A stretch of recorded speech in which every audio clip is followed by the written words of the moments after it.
टुनटुनी चिड़िया और उसकी बेटी रानी चिड़िया अपने घर में आराम से रहते थे। पर एक दिन टुनटुनी चिड़िया बहुत बीमार पड़ गई। माँ, तुम तो इतनी बीमार हो गई हो, तुम जल्दी से ठीक हो जाओ, मुझे तुम्हारी बहुत चिंता सता रही है। मुझे अपनी परवाह नहीं है, मुझे तो बस तेरी चिंता सता रही है। मैं तेरी खाने का इंतजाम कैसे करूँगी? माँ, तुम फिक्र मत करो, मैं खाने का इंतजाम करूँगी और आपका ख्याल भी रखूँगी।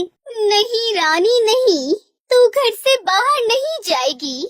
ये जंगल तेरे लिए सुरक्षित नहीं है बेटा, तू अभी बहुत छोटी है।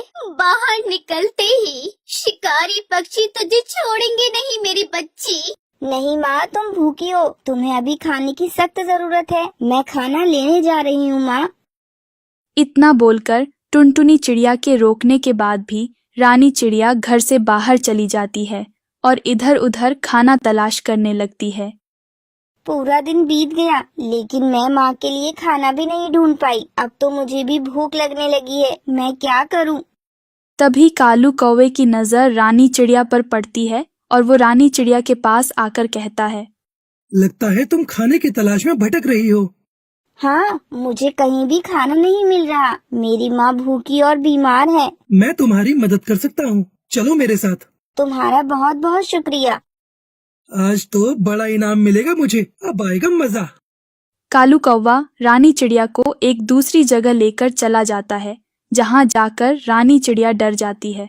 वहाँ एक खतरनाक चिड़ियों को खाने वाला चील था। लगता है मैं गलत जगह आ गई हूँ, यहाँ मेरी जान को खतरा है। मेरी माँ भी मेरा इंतजार कर रही होगी, मुझे यहाँ से निकलना होगा। तभी कालू कौवा उस चील से कहता है, चील, ये देखिए, छोटी चिड़िया की बच्ची लाया हूँ आपके खाने के लिए। इसके बदले मुझे ढेर सारा इनाम चाहिए।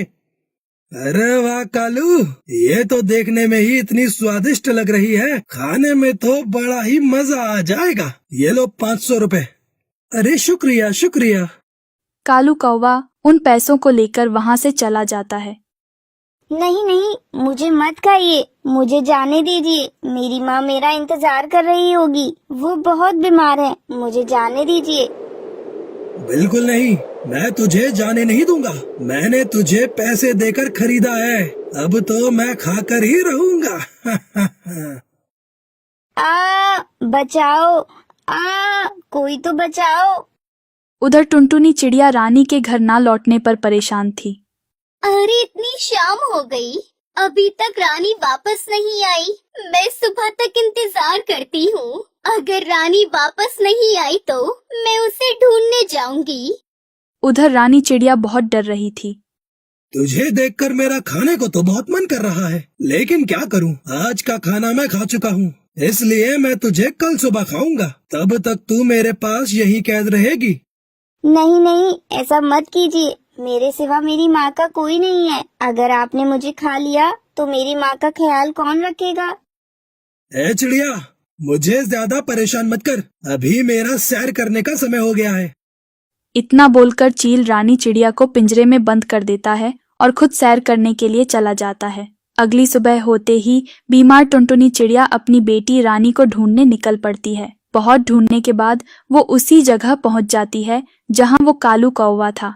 तभी वो कालू कौवा टुनटुनी के पास आकर कहता है, अरे चिड़िया बहन, बड़ी परेशान लग रही हो, किसी को ढूंढ रही हो क्या? और मुझे तो लगता है तुम बीमार भी हो।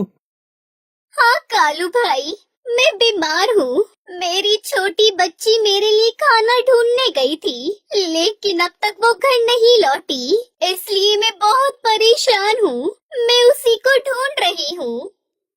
अरे लगता है ये उसी बच्ची की माँ है, जिसके बदले मुझे पैसे मिले थे। मुझे कुछ तो करना पड़ेगा। अगर ये टुनटुनी चिड़िया चील तक पहुँच गई तो चील मुझे ही खा जाएगा। अच्छा, वो तुम्हारी बेटी है? अरे उसे तो मैं जानता हूँ, चलो मैं तुम्हें उसके पास ले चलता हूँ। बहुत बहुत धन्यवाद कौवे भाई, तुम बहुत ही नेक दिल पक्षी हो। कालू कौवा टुनटुनी चिड़िया को लेकर चील के ठिकाने से बहुत दूर अलग जंगल में चला जाता है। कालू भाई, यहाँ तो रानी नहीं है, कहाँ है मेरी बच्ची? अरे मैंने तो तुम्हारा बेवकूफ बनाया है। यहाँ तो रानी है ही नहीं। मैं तो तुम्हें यहाँ इसलिए लाया हूँ ताकि तुम रानी तक ना पहुँच पाओ, क्योंकि रानी तो मरने वाली है और उसके बदले में मुझे पैसे मिले हैं। तुमने मुझे धोखा दिया कालू कौवे, तुमने मुझे बेवकूफ बनाया। बता दो मेरी बेटी मुझे कहाँ है? मुझे अपनी बच्ची के पास जाना है।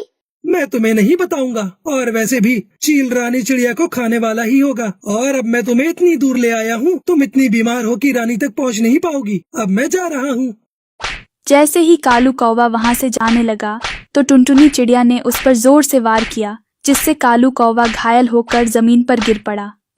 एक माँ चाहे जितनी भी कमजोर हो, चाहे जितनी भी बीमार हो, लेकिन मुसीबत पर वो अपने बच्चों के पास पहुंच जाती है। इससे पहले मैं तुम्हें जान से मार दूं।